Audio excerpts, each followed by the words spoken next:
20 સંસ્કૃત ભાષાયઃ વૈશિષ્ટ્યમ. સંસ્કૃત ભાષાની વિશેષતા. સંસ્કૃત ભાષાની અનેક વિશેષતાઓ છે. એક તો આ આપણા ભારતની પ્રાચીનતમ ભાષા છે. વળી તે આપણી સાંસ્કૃતિક રાષ્ટ્રભાષા પણ છે. તે ભારતીય પ્રાચીન સભ્યતા તથા સંસ્કૃતિ વાહક છે. આ ઉપરાંત સંસ્કૃત ભાષા માત્ર ભારતીય ભાષાઓની જ નહીં પરંતુ વિશ્વની અનેક ભાષાઓની જનની છે. સંસ્કૃતની ખ્યાતિ સર્વત્ર છે, પરંતુ અત્યારે તે પ્રાચીન જમાનાની જેમ બોલચાલની ભાષા રહી નથી. આના લીધે લોકોને તેની સાથે આત્મીયતા બંધાતી નથી. એક ભાષા તરીકે સંસ્કૃતની જે ખૂબીઓ છે તે જનસમાજે જાણવી જરૂરી છે. પ્રસ્તુત પાઠમાં તે દિશામાં પ્રવૃત્તિનો ઉપક્રમ અને પ્રયત્ન છે. અહીં સંસ્કૃતની ભાષાગત વિશેષતાઓની સાથે તેનામાં રહેલું અભિવ્યક્તિનું સામર્થ્ય અને અભિવ્યક્તિ માટેના વિવિધ વિકલ્પોને સમજાવવાનો ઉપક્રમ રાખ્યો છે. વયમ જાનીમઃ યત સંસ્કૃત ભાષા સર્વાસામ ભારતીય ભાષાણામ જનની વર્તતે.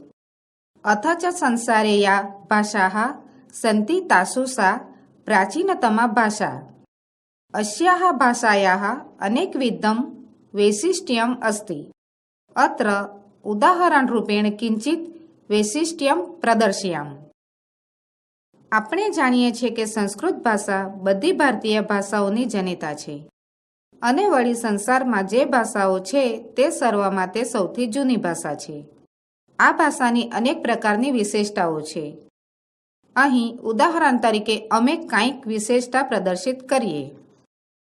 પ્રથમમ વૈશિષ્ટ્યમ સંસારસ્ય સમસ્તેષુ પુસ્તકાલયેષુ પ્રાચીનતમઃ ગ્રંથઃ વર્તતે ઋગ્વેદઃ. અયમપી સંસ્કૃત ભાષાયાઃ એવ ગ્રંથઃ. એવં સંસારસ્ય પ્રથમં પુસ્તકમપી સંસ્કૃતસ્યૈવ વર્તતે ન તુ કસ્યાશ્ચિત અનસ્યાઃ ભાષાયાઃ. પહેલી વિશેષતા. સંસારના સર્વ પુસ્તકાલયોમાં સૌથી જૂનો ગ્રંથ ઋગ્વેદ છે. આ પણ સંસ્કૃત ભાષાનો જ ગ્રંથ છે. આમ સંસારનું પ્રથમ પુસ્તક પણ સંસ્કૃતનું જ છે, બીજી કોઈ ભાષાનું નહીં. દ્વિતીયમ વૈશિષ્ટ્યમ સંસ્કૃત ભાષાયાઃ યા વર્ણમાલા અસ્તિ તત્ર યઃ વર્ણક્રમઃ નિર્ધારિતઃ વર્તતે સઃ વૈજ્ઞાનિકઃ તાર્કિકઃ ચ અસ્તિ. પ્રકૃતિતઃ સર્વેભ્યઃ માનવેભ્યઃ યત ઉચ્ચારણતંત્રં પ્રાપ્તમ અસ્તિ તસ્ય અનુસરણં કૃત્વા અત્ર વર્ણમાલાયાં વર્ણાનાં ક્રમઃ નિર્ધારિતો વર્તતે. ઉચ્ચારણતંત્રસ્ય અનુસારम् અકારસ્ય ઉચ્ચારણં પ્રથમં ભવતિ. અતઃ વર્ણમાલાયાम् અકારઃ પ્રથમઃ વર્તતે.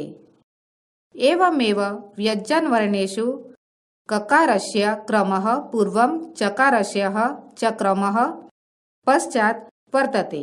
તસ્યાપि કારણમિદમેવ. અન્યાસુ ભાષાસુ યાઃ વર્ણમાલાઃ સન્તિ તત્ર એતાદૃશઃ તાર્કિકઃ વૈજ્ઞાનિકશ્ચ ક્રમઃ ન મિલતિ. બીજી વિશેષતા. સંસ્કૃત ભાષાની જે વર્ણમાળા છે તેમાં વર્ણોનો જે ક્રમ નક્કી કરેલો છે તે વૈજ્ઞાનિક અને તર્કસંગત છે. બધા મનુષ્યોને કુદરત પાસેથી જે ઉચ્ચારણ તંત્ર મળ્યું છે તેને અનુસરીને અહીં વર્ણમાળામાં વર્ણોનો ક્રમ નક્કી કરેલો છે. ઉચ્ચારણ તંત્ર પ્રમાણે અ કારનું ઉચ્ચારણ પહેલું થાય છે. આથી વર્ણમાળામાં અ કાર પહેલો છે. એ જ રીતે વ્યંજન વર્ણોમાં ક કારનો ક્રમ પહેલા અને ચ કારનો ક્રમ પછી છે. તેનું પણ આ જ કારણ છે. બીજી ભાષાઓમાં જે વર્ણમાળાઓ છે ત્યાં આવો તર્કસંગત અને વૈજ્ઞાનિક ક્રમ મળતો નથી. તૃતીયમ વૈશિષ્ટ્યમ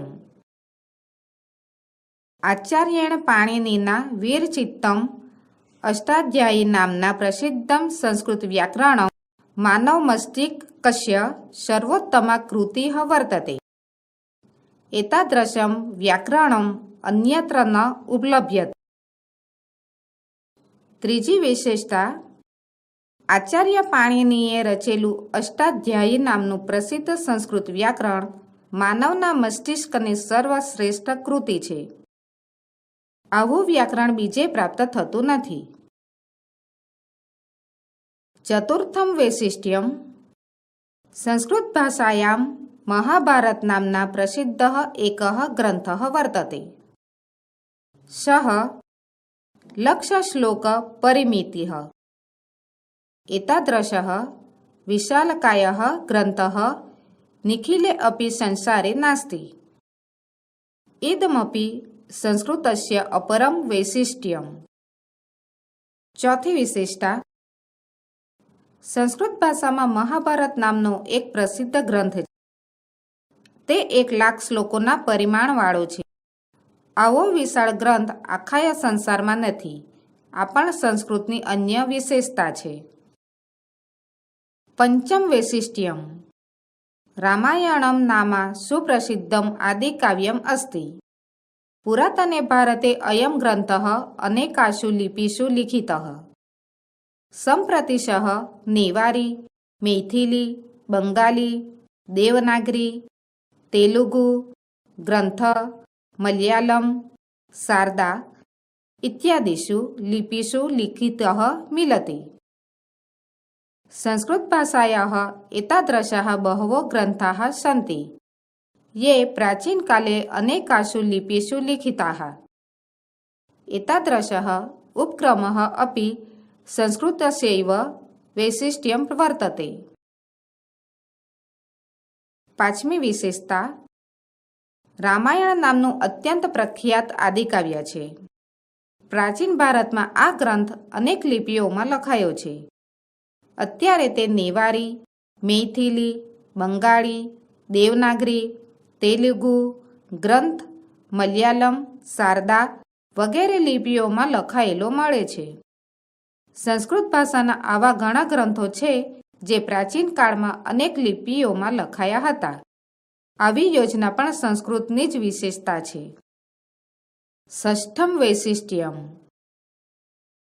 સંસ્કૃત ભાષાયાः પંચતંત્ર નામકઃ ગ્રંથઃ પ્રાયઃ વિશ્વસ્ય સર્વાસુ ભાષાસુ અનુદિતઃ વર્તતે. એતાદૃશં સૌભાગ્યમ અનયસ્યાઃ કસ્યાશ્ચિત ભાષાયાઃ ગ્રંથેન અદ્યાવધિ ન પ્રાપ્તમ.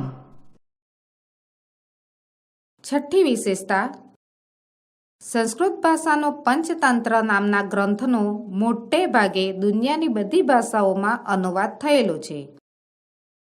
આવું સૌભાગ્ય બીજે કોઈ પણ ભાષાના ગ્રંથને આજ સુધી પ્રાપ્ત થયું નથી. સપ્તમ વૈશિષ્ટ્યમ સંસ્કૃત સાહિત્યે દશકુમાર ચરિત નામના પ્રસિદ્ધ કથા પુસ્તકમ વર્તતે.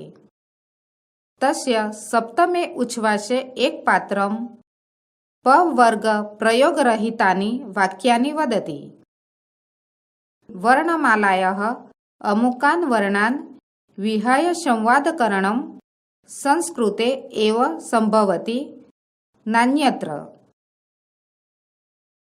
સાતમી વિશેષતા સંસ્કૃત સાહિત્યમાં દશકુમાર ચરિતમ નામે પ્રસિદ્ધ કથા પુસ્તક છે. તેના 7મા ઉચ્છ્વાસમાં એક પાત્ર પ વર્ગના પ્રયોગ વગરના વાક્યો બોલે છે. વર્ણમાળાના અમુક વર્ણોના પ્રયોગ વિના સંવાદ કરવાનું સંસ્કૃતમાં જ સંભવે છે, બીજે નહીં. અષ્ટમ વૈશિષ્ટ્યમ એકસ્ય વર્ણસ્ય પ્રયોગેણ કાવ્યકરણમ સંસ્કૃતે એવ સંભવતિ. મહાકવિના માર્ગેણ વિરચિતે શિશુપાલવદ મહાકાવ્યે દકારસ્ય નકારસ્ય ચ એકમાત્રસ્ય વર્ણસ્ય પ્રયોગેણ નિર્મિતાની પદ્યાની અસ્ય પ્રમાણાની સંતિ. આઠમી વિશેષતા એક વર્ણના પ્રયોગથી કાવ્ય રચવાનું સંસ્કૃતમાં જ સંભવે છે. મહાકવિ માઘે રચેલા શિશુપાલવધ નામના મહાકાવ્યમાં એકમાત્ર દ કાર અને ન કારના વર્ણના પ્રયોગ વડે રચેલા પદ્યો એના પ્રમાણ છે. એવં સંસ્કૃતસ્ય અનેકાની વૈશિષ્ટ્યાની સંતિ. આ પ્રમાણે સંસ્કૃતની અનેક વિશેષતાઓ છે.